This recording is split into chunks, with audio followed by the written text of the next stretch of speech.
en el pasaporte. Sí, y estamos aquí hablando de pasaportes desde hace mucho rato, la verdad, la novela de los pasaportes, pero lo cierto es que la semana pasada, pues esto tuvo un alto bastante interesante, pues por todo el tema de la prórroga. Tuvimos la renuncia de la canciller Laura Sarabia, tuvimos aquí la entrevista con el señor Saade, el jefe del despacho, que pues según la misma Laura Sarabia dijo en esta fin de semana en una entrevista que le dio a la revista Cambio, pues que realmente el señor Saade se había metido en sus funciones como canciller. ¿Qué más dijo Laura Sarabia y cómo lo podemos contrastar con la entrevista que tuvimos aquí con el señor Saade justamente la semana pasada sobre pasaportes? Pues mire, Jennifer, yo creo que la canciller Sarabia hace dos revelaciones en esta entrevista con la revista Cambio que son importantes. La primera, y es una acusación grave, Laura Sarabia afirma que el pastor Alfredo Saade, nuevo jefe de despacho presidencial, dio la orden de demorar las citas para hacer rendir el stock de pasaportes. Acuérdese usted que en entrevista con nosotros aquí en Mañanas Blue, el jefe de despacho presidencial en su momento nos dijo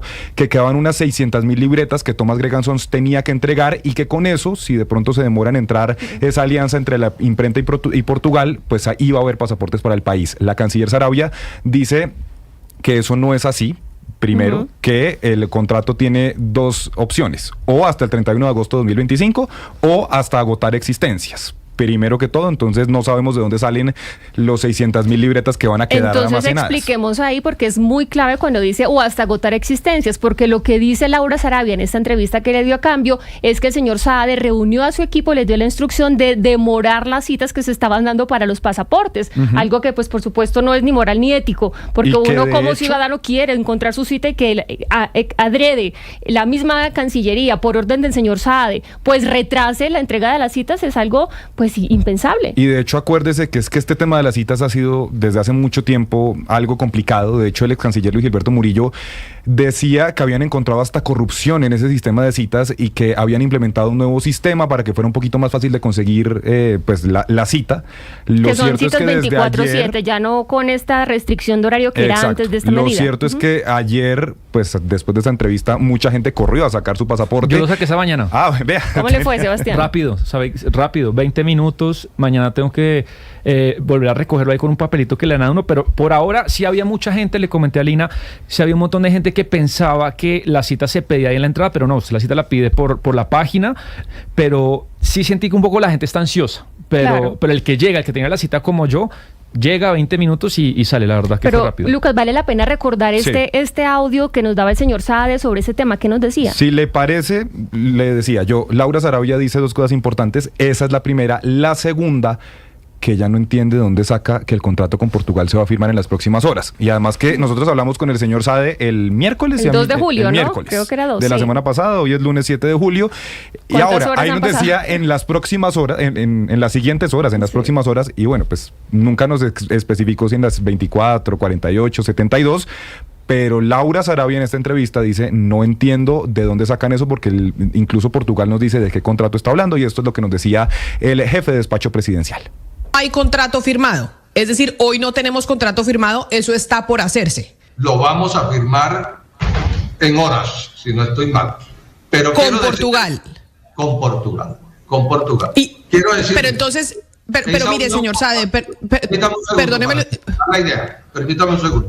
Esa unión con Portugal nos va a permitir que Portugal inicie el empalme normal que inicia cualquier contratista con el contratista saliente o cualquier funcionario con el funcionario saliente. Esto nos decía entonces el miércoles 2 de julio, Jennifer. Las horas han pasado, de momento, pues hasta ayer ese contrato no se ha firmado y como yo le decía, pues hemos conocido que eso es básicamente inviable y que incluso pues ha pedido 35 semanas Portugal para empezar a producir los pasaportes. Pero también en ese momento le preguntamos al pastor Saade si había hablado en las últimas horas con la canciller Sarabia. El día después de esa entrevista, la canciller Sarabia presenta su carta de renuncia y esto era lo que nos decía ese miércoles 2 de julio. Sí, yo he hablado con ella, tuve una conversación general donde le informé lo que estaba sucediendo, lo que estaba pasando. Ella estaba fuera del país y le informé que la orden que tenía el señor presidente de la República era articular. Claro que sí, yo soy un hombre respetuoso de los espacios. Claro, Y esto es una orden directa del presidente Gustavo Petro. Quien toma la decisión de que usted se haga cargo de todo este tema de los pasaportes es directamente el presidente Petro. Sí, señora, y se va a cumplir porque yo lo que hago es articular. La orden es articular, no hacerme cargo de los pasaportes.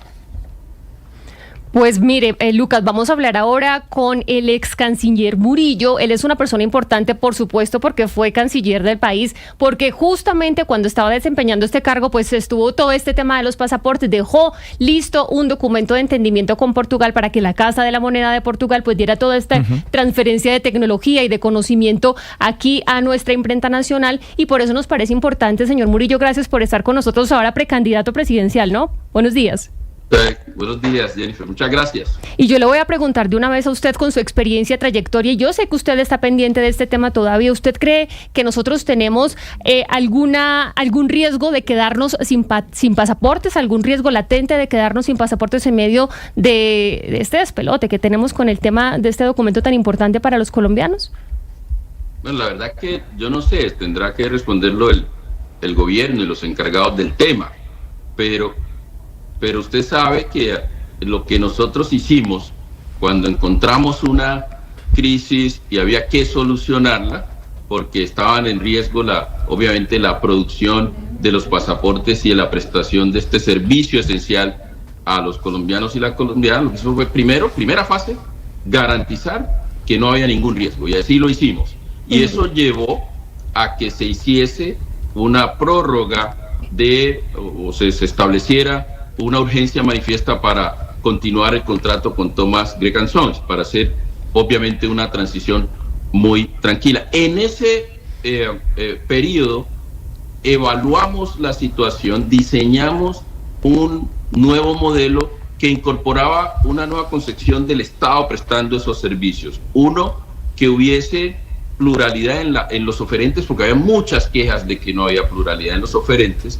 Dos, que hubiese un mayor papel del sector público, y por eso optamos por hacer alianzas gobierno a gobierno con entidades públicas que tuvieran una gran experiencia en el mundo en la producción de este tipo de papeles de seguridad, documentos de seguridad. Una tercera, muy importante, era que el Estado, el gobierno tuviese el manejo de los datos sensibles de los colombianos y las colombianas en lo que tenía que ver con la fidelización, personalización de la información que se le entregaba al gobierno, y con esos criterios diseñamos un nuevo modelo.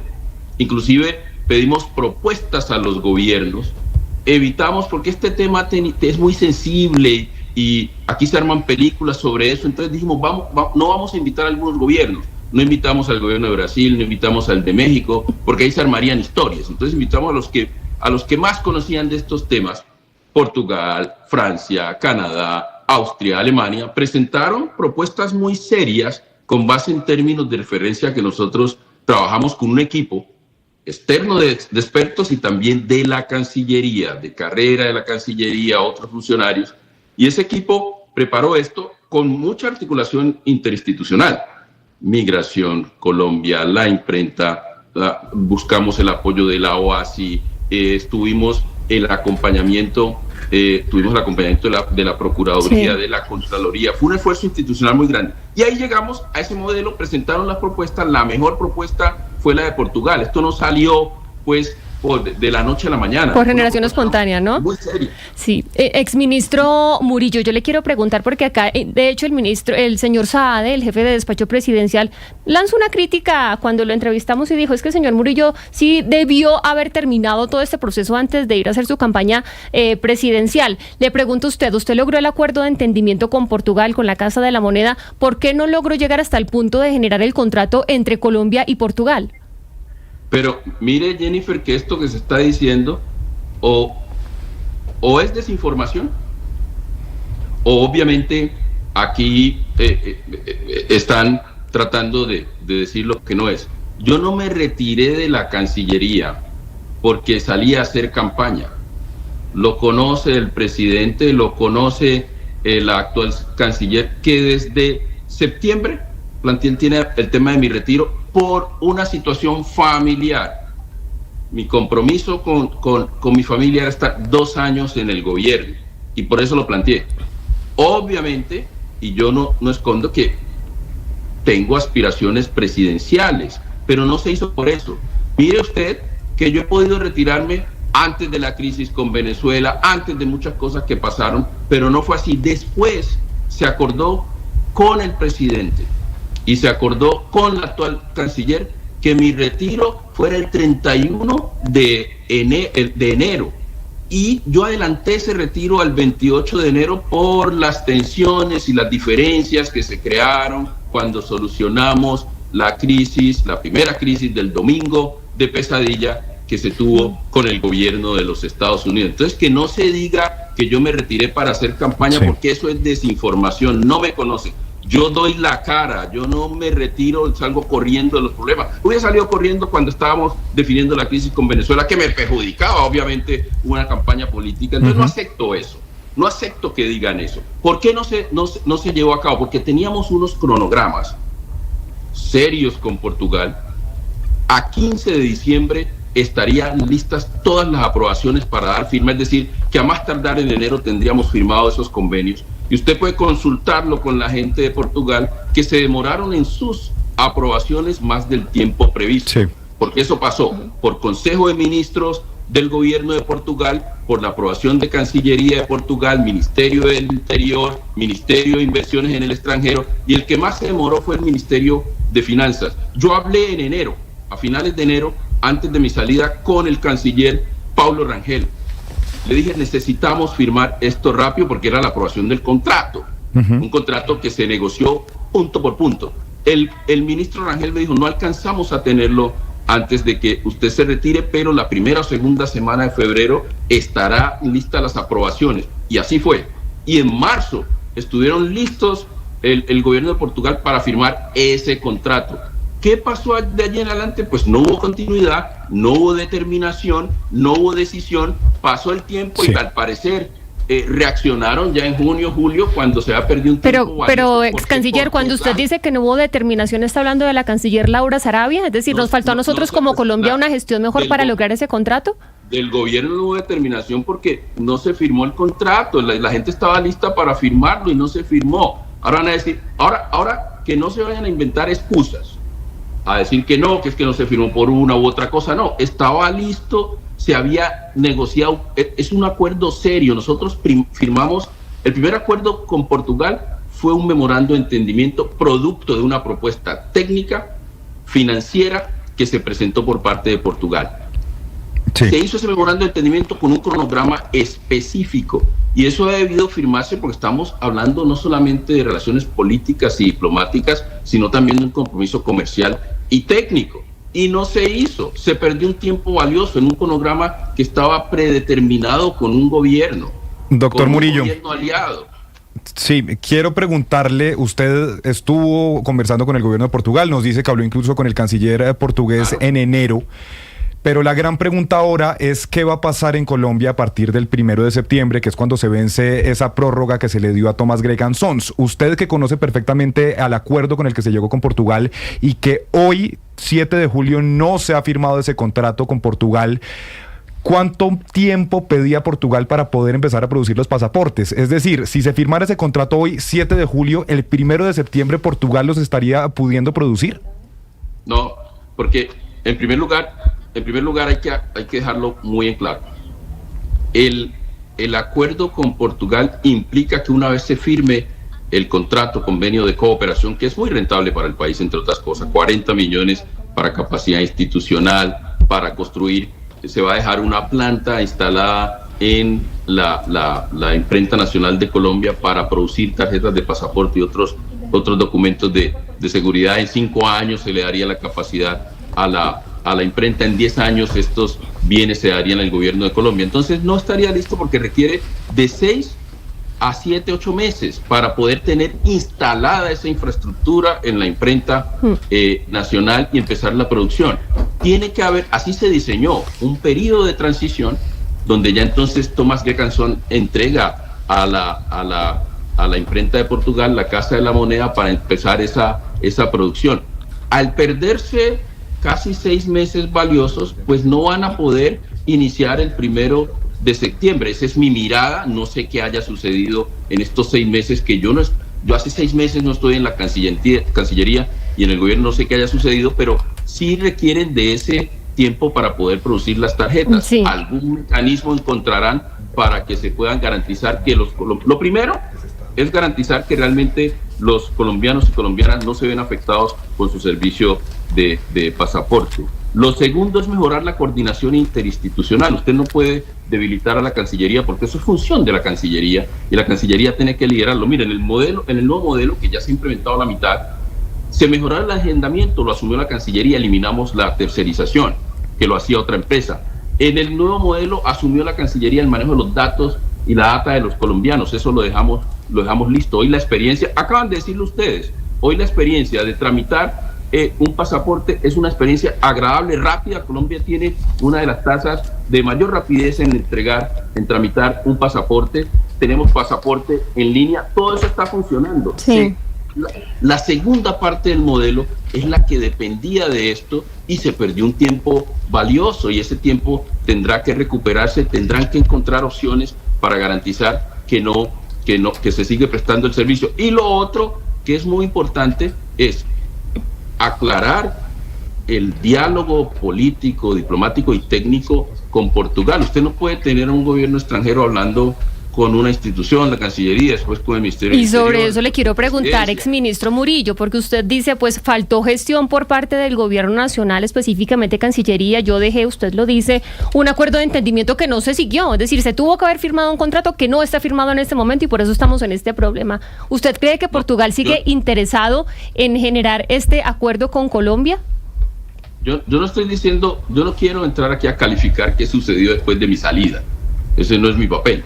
Lo que sí es evidente es que hubo falta de continuidad, y esa falta de continuidad refleja falta de determinación y decisión en implementar este nuevo modelo, que además no es un modelo. Aquí se ha hablado mucho de Thomas Gregg, del uno y del otro. No, el modelo nosotros nos movimos no por eso, nos movimos por una concepción de Estado, de cómo prestar un servicio esencial de manejo de datos donde haya mayor preponderancia de lo público. Aquí había un abordaje estratégico. No es simplemente el tema de producir unas tarjetas de pasaporte, es un abordaje estratégico, un servicio esencial que se tiene que prestar. Entonces, mire, lo que todo demuestra es que no hubo obviamente la continuidad. Ahora, que si Portugal está interesado o no, Portugal es un gobierno serio, que hizo un acuerdo que espera que se pueda desarrollar, pero sin improvisación.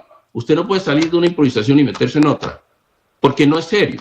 Entonces, aquí, obviamente, lo que el gobierno de Portugal, y es al menos mi esperanza, pero creo que cuando se trata de relación de gobierno a gobierno, obviamente su interés es en que esto pueda salir bien y que se maneje de la manera adecuada. Doctor Murillo, previsto, aún con los retrasos. Quería apelar a su experiencia y conocimiento en temas internacionales. Pues esto de Estados Unidos es muy complicado, usted lo sabe bien, y uno como presidente o como canciller, ¿cómo juega con todos los platos sin que se le caigan?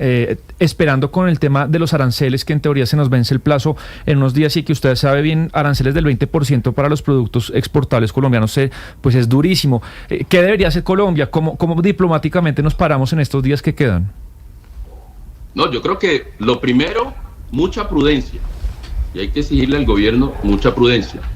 Y lo segundo, que es importante hacerlo, es que realmente se mantengan los canales de interlocución, que se pueda superar esta crisis, y eso se hace realmente recobrando la confianza.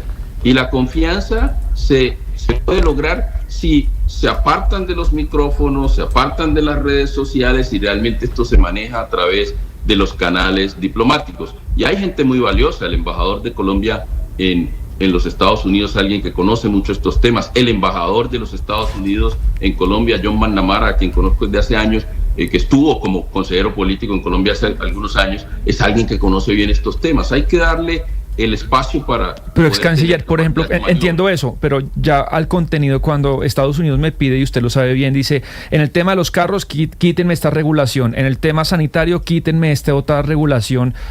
Digamos, eso qué tan sencillo es hacerlo ya en política interna para, entre comillas, satisfacer las demandas que nos está pidiendo Estados Unidos para los aranceles. Pero esto es de doble vía. Esto es de doble vía. Porque usted, obviamente, y es una negociación comercial, dentro de la diplomacia comercial, y es que, mire, yo quiero que ustedes me ayuden a quitar estos aranceles, pero entonces yo le planteo que ustedes me quiten otros. Nosotros tenemos una agenda, Colombia tiene una agenda muy importante de accesibilidad, de admisibilidad de productos a los Estados Unidos. Nosotros logramos, cuando yo era embajador, el primer container de mangos, por ejemplo, y hay toda una agenda de admisibilidad que tiene el país en productos agrícolas, y hay otras agendas que de eso se trata la negociación diplomática y comercial, de llegar a acuerdos donde obviamente hay intercambios de reciprocidad. Colombia tiene que tener muy clara esa agenda con los Estados Unidos, así como Estados Unidos está planteando temas muy concretos frente a Colombia. Sí, doctor Murillo, usted recordaba muy bien que su salida de la Cancillería se adelanta unos días por cuenta de ese domingo de crisis que tuvimos por parte de los aviones que el presidente Gustavo Petro no autorizó aterrizaran en Bogotá y que pues traían unos ciudadanos colombianos que habían sido deportados de los Estados Unidos. Pero usted finalmente también fue embajador en Estados Unidos casi 2 años, y leía yo en redes sociales la semana pasada que usted es una pieza clave a nivel de relaciones en Washington. ¿De pronto el gobierno lo ha buscado para intentar solucionar este nuevo impasse, o usted está completamente alejado? Porque para nadie es un secreto que usted tiene muy buenas relaciones en Washington y bipartidistas, no solo con los demócratas, sino también con el Partido Republicano. No, yo no tengo ningún contacto con el gobierno desde que salí, obviamente, y pues aún en temas como estos, los pasaportes, no hemos tenido ninguna interacción. Obviamente el llamado que yo hago siempre lo he hecho a la prudencia, pero todo el que pueda ayudar a que se mantenga una buena relación debe hacerlo, porque ustedes conocen muy bien las cifras de las exportaciones de Colombia a Estados Unidos, del 30%, pero hay otra cosa que es muy importante, o lo de seguridad, en fin, pero hay otra cosa que es muy importante, y es que aquí hay una relación que va más allá de los gobiernos y de los estados de ambos países, yo siempre lo digo, porque esta es una relación de los pueblos. En Estados Unidos hay 3 millones de colombianos y colombianas, que de los 12.000 millones de dólares que le llegan en remesas a Colombia, más de la mitad lo envía a la población que está aquí. Y los intereses de esa población tienen que tenerse en cuenta cuando se trata de abordar esta relación. Y hay que abordarlo desde la diplomacia de la responsabilidad, porque esta relación es central para el país. Esta relación implica, si queremos mejorar en seguridad y en paz, pasa por Washington, así a algunos les incomode, porque hay una relación muy estrecha en términos de seguridad, cooperación militar, cooperación policial, cooperación de inteligencia, la cooperación judicial. Y hay que ponerse de acuerdo en algunos temas, porque si hay irritantes del lado de los Estados Unidos y del lado colombiano, hay que llegar a acuerdos. Esta es una relación muy estratégica para el país, y por eso hay que hacer todo el esfuerzo para mantenerla en buena salud. Ahora, muchos tenemos relaciones bipartidistas en Washington, muchos obviamente nos preguntan, damos nuestra opinión, pero hay que respetar los canales institucionales, porque usted ve mucha gente enviándole cartas al secretario de Estado de los Estados Unidos, o al doctor Murillo, congresista de Estados Unidos opinando hacia acá. Entonces eso hay que evitarlo, porque lo que genera es provocación. A propósito de eso, pues usted ha escuchado al presidente Petro en los últimos meses en plaza pública hablando de un presunto golpe de Estado, mencionando a dirigentes republicanos de Estados Unidos como posibles partícipes en ese golpe de Estado. Pero esta mañana Petro le manda una carta al presidente Trump en la que dice que su intención no era señalar a nadie de manera personal ni de cuestionar sin fundamentos el papel de los Estados Unidos en este sentido. ¿Cómo cree usted que el presidente ha venido manejando esta situación? ¿Cómo la califica? ¿Qué lectura hace del manejo que ha hecho el presidente Petro de esas relaciones a propósito de este tema? Bueno, el presidente obviamente es quien dirige las relaciones exteriores de Colombia, pero esa carta es una carta en la dirección correcta y por los canales correctos, que son los canales diplomáticos. Lo que yo he dicho y mantengo es que hay que evitar, esta relación tiene que superar las diferencias ideológicas, políticas, los ciclos políticos, porque en el pasado se pudo tener una buena relación con los Estados Unidos independientemente de gobiernos republicanos en los Estados Unidos y gobiernos más liberales en en Colombia, o lo contrario, se pudo manejar esta relación con un gobierno, con el primer presidente de izquierda y un gobierno de los Estados Unidos más de centro derecha con Biden. Seguir en esa línea, estar por encima de los ciclos políticos, y eso implica darle espacio a la diplomacia, alejarse de los micrófonos y alejarse de esa diplomacia de las redes sociales, porque eso no ayuda, y estamos en un momento donde se está redefiniendo el orden mundial, donde realmente Estados Unidos pateó la mesa, donde sus relaciones son más en lo bilateral que en lo multilateral, y eso hay que tenerlo en cuenta. La única certeza que se tiene es la incertidumbre en este momento en el contexto mundial, y si es así, hay que tener mucho cuidado y dejar que la diplomacia realmente haga su trabajo. Sí, ex canciller, usted conoce de fondo al gobierno de los Estados Unidos y bueno, sabemos que el presidente Donald Trump no es un mandatario tradicional y tiene su propio estilo de gobierno. Sin embargo, el presidente Gustavo Petro insiste en que es culpa de las mafias internacionales la crisis diplomática entre Colombia y Estados Unidos. ¿Cuáles son esas razones de fondo que usted considera que están en este momento molestando o atizando esta crisis? Bueno, conocimos la declaración del presidente Trump sobre el grupo BRICS, pero ¿qué más puede haber de fondo que nos tiene en esta situación? Yo creo que lo primero, la ruta de generación de confianza, la ruta de pasar de una agenda de conflicto a una agenda positiva no ha avanzado, y hay que reconstruir confianza, porque hay puntos contenciosos. Uno de ellos, obviamente, lo relacionado con migración, y allí hay ciertos avances. Lo otro relacionado con la política de drogas, y allí, obviamente, el gobierno de los Estados Unidos tiene un abordaje distinto en lo que tiene que ver con erradicación de cultivos ilícitos de coca. Hay puntos contenciosos en lo que tiene que ver con la política de paz total y cómo eso tiene implicaciones en la cooperación judicial, sobre todo las extradiciones. Y eso hay que hablarlo. A nosotros nos tocó, cuando era embajador y canciller, algunas extradiciones difíciles, pero se sacaron adelante hablándolo, discutiéndolo, teniendo una conversación sincera. Esos son puntos, y los comerciales obviamente, son puntos contenciosos, pero se tuvieron algunos detonantes.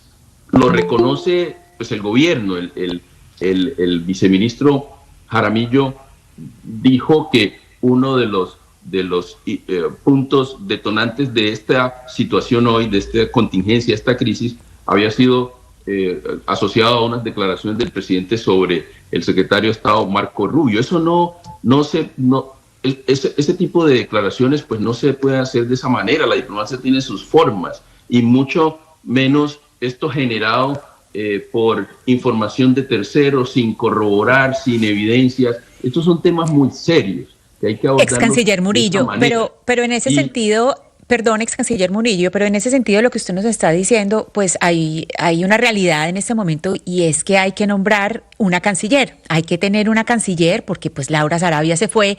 Hay dos nombres que han trascendido para tener esas conversaciones pacíficas que usted dice, esas conversaciones tranquilas, y esos nombres son Angie Rodríguez y Susana Muhammad. Esos dos nombres han trascendido, pero usted conoce por dentro la Cancillería. ¿Hay alguien de la carrera diplomática que usted diría o que usted pensaría esta persona es la adecuada para salir o para solucionar esta situación? ¿O usted cree que o Angie Rodríguez o Susana Muhammad son las personas adecuadas para solucionarlo, teniendo en cuenta que debe ser una mujer, pues si se quiere cumplir con la cuota de género que se debe tener en los ministerios? Eso es del fuero del presidente, obviamente, y mal haría en opinar sobre eso. No conozco a la jefe de gabinete, pero obviamente son personas que tienen un recorrido. Conozco a Susana Muhammad. Recuerde que con Susana Muhammad hicimos política exterior en lo ambiental, hicimos muy buen equipo de trabajo y sacamos adelante la COP16. y fue una extraordinaria ministra y es una extraordinaria servidora pública. Entonces, es del fuero del presidente y yo no quisiera opinar. Simplemente me refiero a Susana porque la conozco y porque sé de su trabajo. Hicimos equipo juntos en el gobierno. Pero ¿y otra persona dentro de la Cancillería, ex canciller? Otra persona que sea de la carrera diplomática. Hay muchos colombianos y colombianas que pueden desempeñarse como cancilleres con lujo de detalle. Obviamente en la carrera, por fuera de la carrera. Hay mucha gente que lo puede hacer. Porque este es un momento muy sensible, no solamente para Colombia, es en el contexto internacional. Cuando usted está redefiniendo el orden mundial, obviamente que requiere mucha sabiduría y diplomacia de la responsabilidad. Y Colombia quiere convertirse, es una aspiración, Colombia debe convertirse en un poder intermedio que pueda tener una política no alineada, pero activa, y mantener a sus socios estratégicos, porque este no es un momento muy apropiado para estar cambiando de socios estratégicos. Sí, y se supone que en eso anda el gobierno de Gustavo Petro, pero pues tenemos esta crisis tan tremenda con los Estados Unidos. Vamos a ver cómo le va a la próxima canciller, a ver cómo le va en estos oficios. Pues ex canciller Luis Gilberto Murillo, gracias por estar con nosotros, por dedicarnos este tiempo y por ayudarnos a responder sobre dos temas tan importantes para Colombia en este momento. Feliz día para usted. Muchas gracias, Jennifer. Esté muy bien. Gonzalo, mire, en la semana pasada